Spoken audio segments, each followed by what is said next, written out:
অনেকদিন থেকেই স্বাদ অকুল বিশাল কোনো নদীর উপর পানসি করে কয়েকটা দিনরাত্রি খেয়াল মতো স্রোতে ভাসিয়ে কাটিয়ে দেব। অনেকদিন থেকে মানে ছিন্নপত্র পড়া অবধি। সেই যে কয়েকটা ছেঁড়া ছেঁড়া আলগা ছবি ছেলেবেলায় চোখের উপর ভেসে উঠেছিল চাঁদের আলোয় স্বপ্নের মতো বিছিয়ে থাকা বালুচর, মাঝরাতের অন্ধকার কাঁপিয়ে বুনো হাঁসের পাখার শব্দ, সে আর মন থেকে কোনো কিছুতেই মুছে যায়নি। সেসব মধুর নামগুলোও ভুলিনি। শিলাইদহ তো পৃথিবীর কোনো জায়গা বলে মনে হয় না আমার এখনো। সে যেন কোনো রূপকথার ভৌগোলিক নাম। আমার ছিন্নপত্রের পদ্মায় তো রেলি ব্রাদার্সের পাটের স্টিমার যায় না। সে পদ্মা 7 সমুদ্র 13 নদীর একটি, রূপকলানো, তার জলে ঢেউ তুলে মধুকরের সপ্তডিঙ্গাতে বড়জোর আমার মন ছেড়ে দিতে পারে দূর সিংহলে বাণিজ্যে যেতে। ছেলেবেলায় সে স্বাদ হঠাৎ একবার পূরণ হয়ে গেল। একেবারে পুরোপুরি পূরণ হয়ে গেল তা বলতে পারি না, কারণ নদীটা পদ্মা নয়, ধলেশ্বরী। তাতে কিন্তু এমন কিছুই এসে যায় না। সব নদী আশ্চর্য নদী। এপার থেকে ওপার ঝাপসা দেখালেই হলো, ফুলে উঠলেই হলো হাওয়ায় দূরের নৌকার পাল, আর রাতের অন্ধকারে চঞ্চল জলের স্রোতে ভেসে গেলেই হলো তারার ছায়া। বরং আসল পদ্মার ঠিক শিলাইদহ নামটি ধরে খোঁজ করতে গেলেই খারাপ হতো। মনের ছবির সঙ্গে চোখের ছবির কেবল লাগতো কাটাকাটি, মারামারি।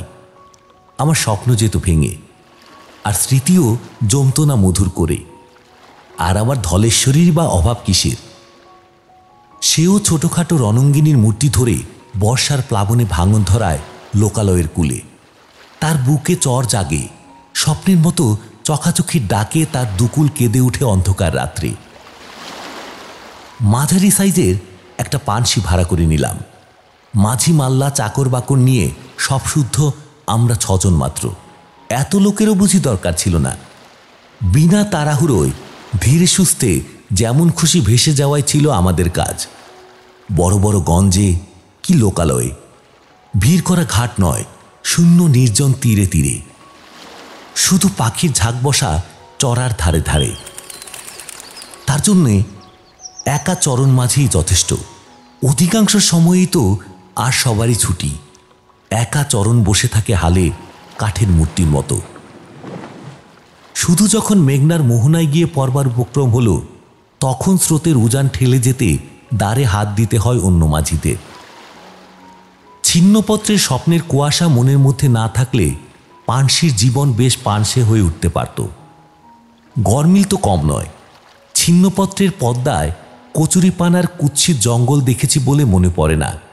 তাছাড়া রামসেবকের রান্না থেকে চরণ মাঝির চেহারা পর্যন্ত খুঁত ধরবার অনেক কিছু ছিল, কিন্তু আমি ছিলাম ওসবের প্রায় উপরে। প্রায় উপরে এই জন্য বলছি যে চরণ মাঝির চেহারাটা সবসময় ঠিক স্বাভাবিকভাবে বরদাস্ত করতে পারতাম না। এক এক সময়ে নিজের অজান্তেই বুঝি শিউরে উঠেছি, যখন মাঝরাত্রে আর সবাই গড়িয়ে পড়েছে পানসির খোলে, আর মেঘ ঢাকা চাঁদের আলোয় ধলেশ্বরী থমথম করছে, তখন মিশরের মমির মতো শুধু চরণ বসে আছে নিষ্পন্দভাবে হালে। কামরা থেকে বেরিয়ে এসে হঠাৎ মনে হয়েছে আবার সেখানেই ফিরে যাই। সেখান থেকে তবু অন্য মাঝিদের নিঃশ্বাসের শব্দ পাওয়া যায়, তাতেও যে অনেকখানি ভরসা।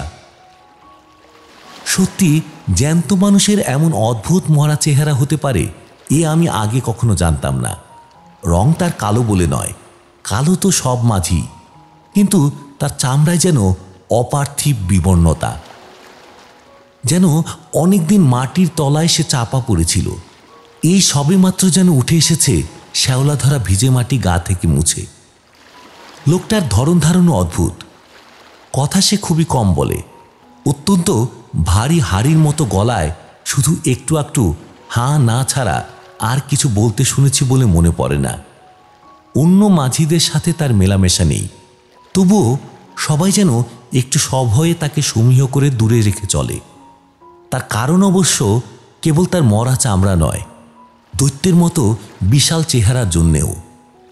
সেদিনও মেঘে ঢাকা ভাঙা চাঁদের মরা জ্যোৎস্নায় চারদিক ছমছম করছে। সন্ধে থেকেই মাঝিদের মধ্যে একটু ফিসফিস শুনছিলাম। রাত একটু হতেই তার কারণটা বোঝা গেল।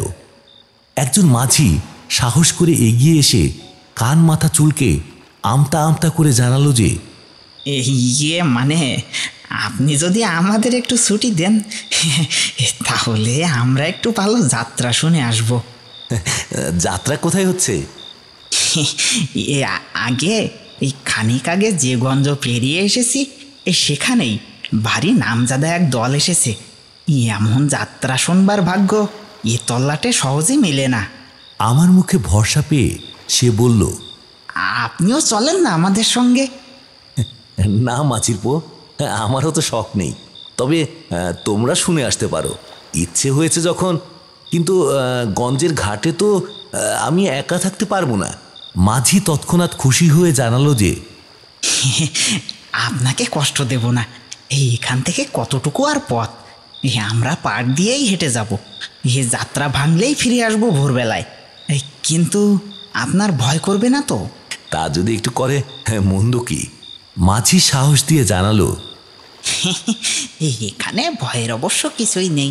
এই জলঝড়ের সময় নয়, এই নৌকো নোঙর বাঁধা থাকবে নিরাপদ জায়গায়। হঠাৎ কেন যে জিজ্ঞাসা করলাম জানি না। চরণ মাঝি যাচ্ছে তো তোমাদের সঙ্গে? যাচ্ছে বই কি কর্তা। শুনে কেমন যেন আশ্চর্য বোধ করলাম বলেই একটু লজ্জিত হলাম। মাঝিরা সব চলে যেতেই একেবারে পানশির কামরার ছাদে উঠে গিয়ে বসেছিলাম। এমন অপরূপ নির্জনতা ভোগ করার সৌভাগ্য কখনো তো হয়নি। মাঝিরা সবাই চলে গেছে।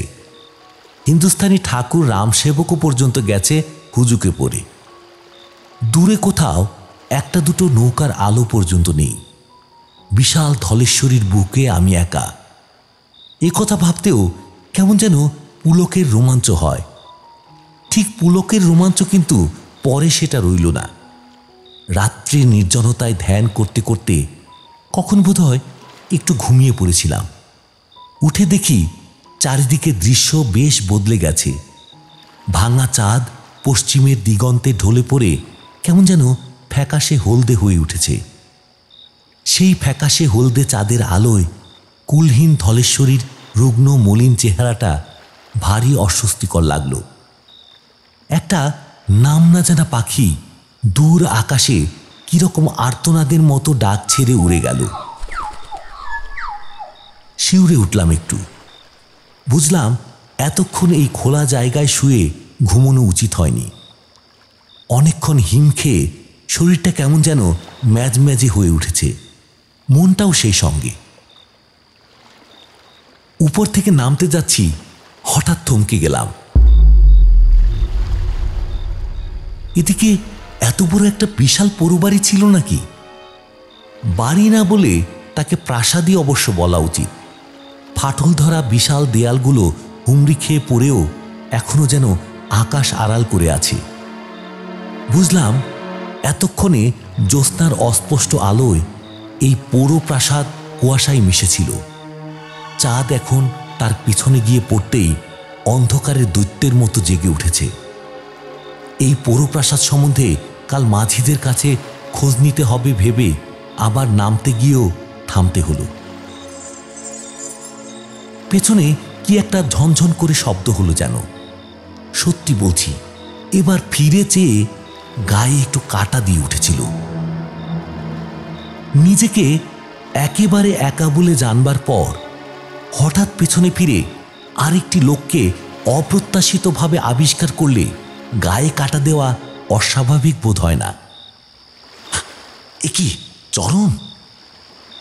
প্রায় ধরা গলায় বললাম, তুমি কখন ফিরলে? যাত্রা দেখলে না? সে শেকল সমেত নোঙরটা তুলে পানশির উপর রেখে গম্ভীর স্বরে বলল, না। কিন্তু নোঙর তুললে কেন? অত্যন্ত অস্বস্তির সঙ্গে জিজ্ঞাসা করলাম। তার এভাবে একলা ফিরে আসাটা আমার ভালো লাগছিল না। সে সামনের দিকে আঙুল বাড়িয়ে বলল, দেখেছেন? দেখিনি, কিন্তু এইবার দেখলুম। সেদিন রাত্রি শেষে যে অদ্ভুত অসাধারণ সব ঘটনা একসঙ্গে ষড়যন্ত্র করে এসেছে আমার জীবনে, তখনও তা তেমন ভালো করে বোধহয় বুঝিনি।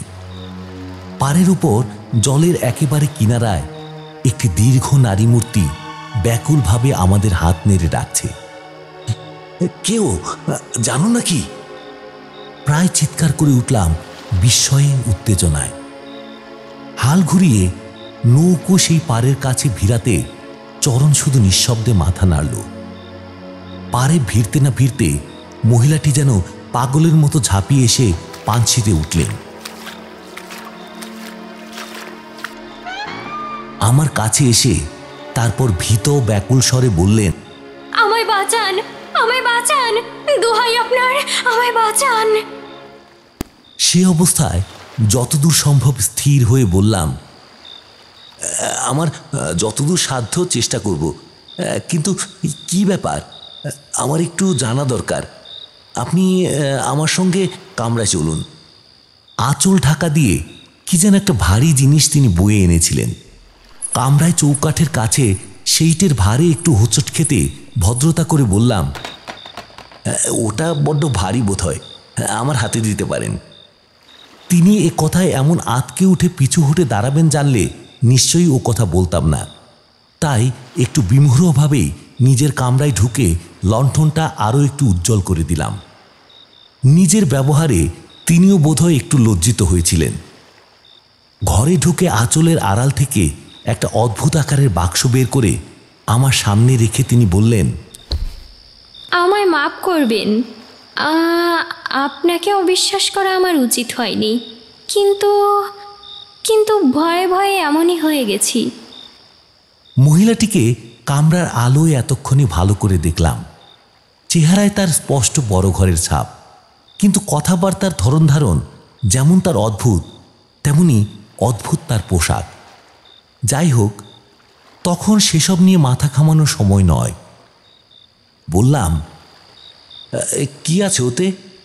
তিনি কোনো কথা বললেন না, শুধু বাক্সের ভেতর কুণ্ডুলি পাকানো একরাশ সাপের চোখ যেন জ্বলে উঠল। চমকে গেলাম। সাপ নয়, হীরামুক্তর জড়োয়া গয়না। অমন গয়না আমি তো কখনো দেখিনি। মহিলাটি মুঠো করে কয়েকটা গয়না বাক্স থেকে তুলে কামরার মেঝে ছড়িয়ে দিলেন। আমি নিজের অনিচ্ছাতেই একটু শিউরে সরে বসলাম। সেগুলো যেন জড়বস্তু নয়, জীবন্ত ক্রূর সরীসৃপ। দরজায় খুট করে একটু শব্দ হতে মুখ তুলে দেখি চরণ। কখন সেখানে নিঃশব্দে ছায়ার মতো এসে দাঁড়িয়েছে। তার কোটরে ঢাকা চোখেও যেন সাপের মতো হিংস্র লোভের ঝিলিক। পলক ফেলতে না ফেলতেই সে সরে গেল। ভয় পেয়ে একটু বিরক্তির স্বরে বললাম, তুলে ফেলুন এসব বাক্সে। এসব সাংঘাতিক জিনিস নিয়ে আপনি কি বলে এই রাতে একা বেরিয়েছেন? আমার দিকে অদ্ভুতভাবে তাকিয়ে গয়নাগুলো বাক্সে তুলতে তুলতে তিনি বললেন, বেরোবো না, ওরা যে এসব ছিনিয়ে নিতে চায়। ওরা ওরা কারা? আমার শ্বশুর বাড়ির জ্ঞাতিরা। আমার স্বামী বিদেশে।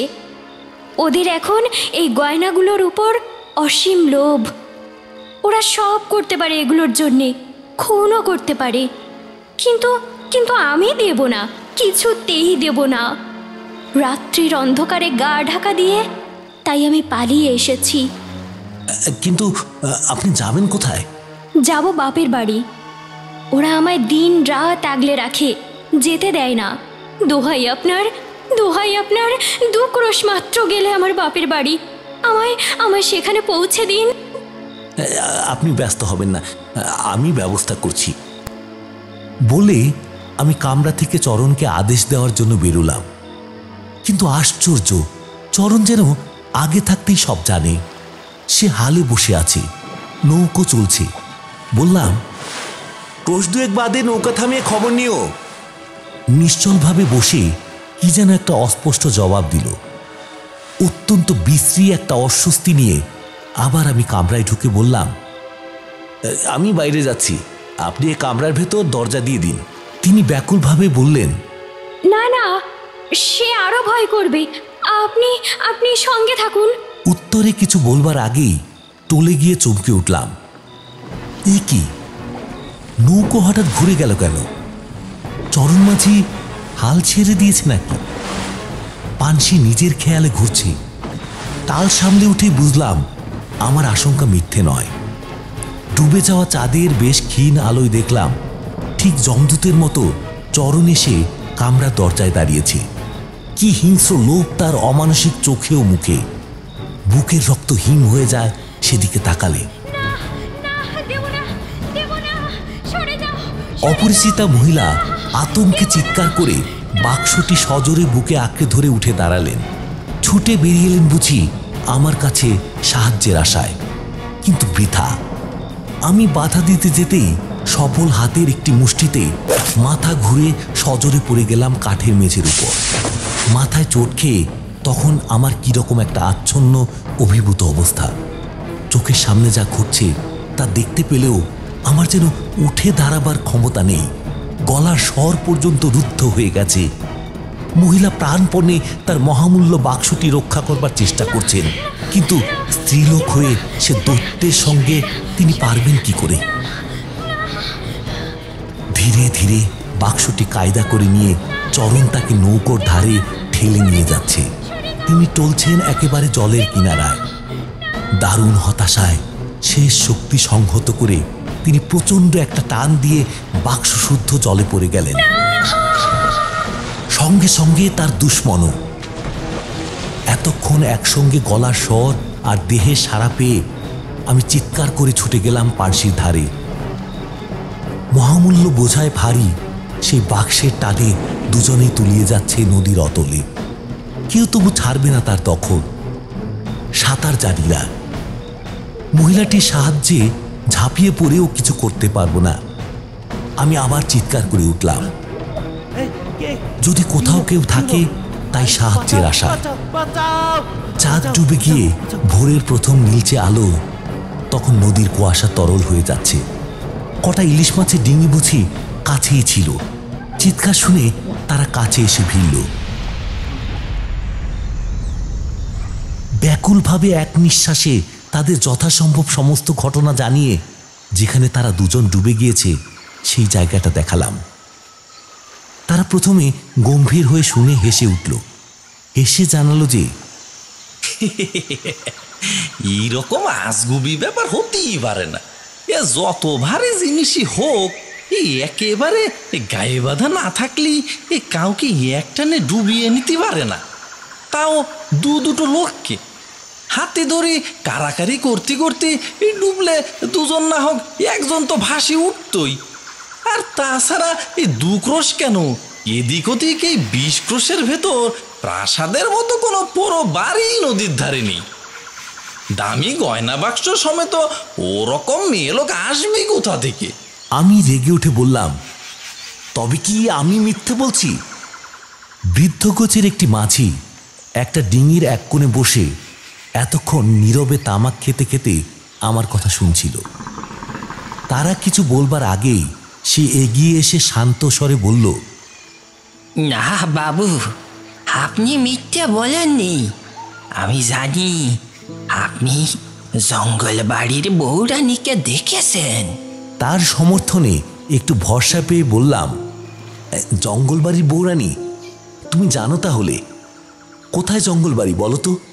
খানিক চুপ করে থেকে নিচে জলের দিকে আঙুল দেখিয়ে সে হঠাৎ বলল, ওইখানে বাবু। আজ 50 বছর হইল জঙ্গল বাড়িকে নদী টেনে নিয়েছে, তবে বউরানী তার জ্বালা ভোলেনি। এখনো মাঝে মাঝে কারো কারো পানসিতে ওঠেন। জেলেরাই আমার পানসি তারপর তীরে পৌঁছে দেয়। মাঝি মাল্লারা যাত্রা থেকে ফিরে ব্যাকুল হয়ে তখন আমায় খুঁজছে। তাদের কাছেই জানলাম চরণ মাঝি তাদের সঙ্গে ছিল সারা রাত যাত্রার আসরে।